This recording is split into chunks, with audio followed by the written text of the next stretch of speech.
When it comes to coin collecting or looking at your change for mint errors, there's not much worse than someone writing an article entitled Currency That Could Make You Rich, and they don't know nothing about coins. They just actually, read some things and put it together, and they're calling it currency. Typically, I guess it is currency, but we relate currency with paper money, not so much coins. But anyway, we're going to talk about that in this video, so stay tuned.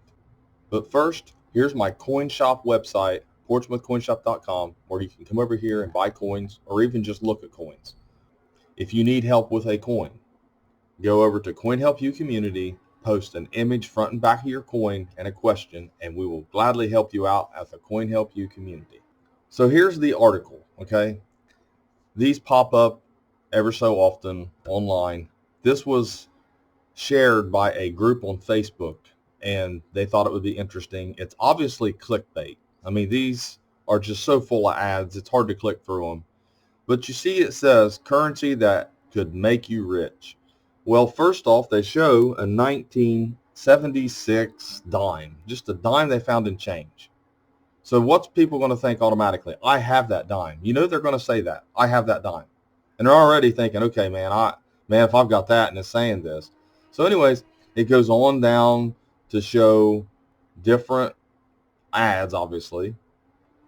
And check your pockets. It's got rupees now. So then we're looking at those. So we've got two things already that are pretty common that you can find, and you'll see them in WorldCoin Change and whatever, that people are all thinking, I've got this. Okay, so what's so rare about them? What are they worth? No mint mark dime for 1982. Okay, it's not going to get you rich. Okay, they're worth something, but they are by far not going to make you rich. But they've got a quarter. They're showing a quarter that looks like it's a little off center. It's got some damage to it. I don't know where they got the picture from. YouTube Treasure Town. Okay, well, they got it from Treasure Town. So then they go on to talk about it. They're worth $1,300. False. If they're graded high, you can get that, but not when you find them in your change. Here's another one, speared buffalo. This is not a speared bison. It's not a nickel from 2005. I mean, they've got an image of a coin with a Masonic counter stamp. But people this just confuses people. Why would you use these images?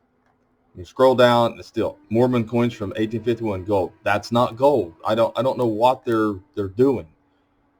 Aluminum penny from 1974 is another one. You're not going to find that in your change. This is so misleading. People will watch this, and here's the dime they had, no S. It has to be a proof. That is not a proof. But see, this is what happens. People walk in the coin shop with a 1976 Philadelphia mint dime. They don't have mint marks, and they're in your change. Okay, they were business strikes, not proofs. And they think they have this coin. And they put so much authority in articles like this, like these people are experts. This site, this person that wrote this article, they are not coin experts. Google is not coin experts.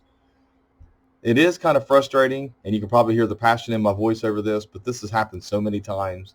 I'm hoping this video gets out to thousands of people. I'm going to use their title in my video here, and then I'm going to put some of my own title, but that way people will maybe latch onto this, because this is so important to share. Here's another. Dollars with errors from 2000. See, it's not a Cheerios dollar, okay? It's just, I don't know what they're doing with these images. They're just misleading people, trying to tell people, in God be Russ, okay, yes, this might be worth, $25 in this condition on eBay. But it's not an official variety. It's just what you call the kind of an aftermarket type deal where, people who think it's cool, they'll collect them and they'll buy them off eBay off each other. White A and penny, and they've got a quarter. So please don't pay attention to this. Please share this video. Please show people that your friends and your fellow collectors and your clubs, and that try to get the word out, and non-collectors, so that they know this. I'll share this on my own page, okay, on my personal Facebook page and my personal account, because I want people to see this that are not collectors, so they don't get confused. So thanks for watching my latest video. Please share this video. Share it to death. Let's get it out there. And have a great day.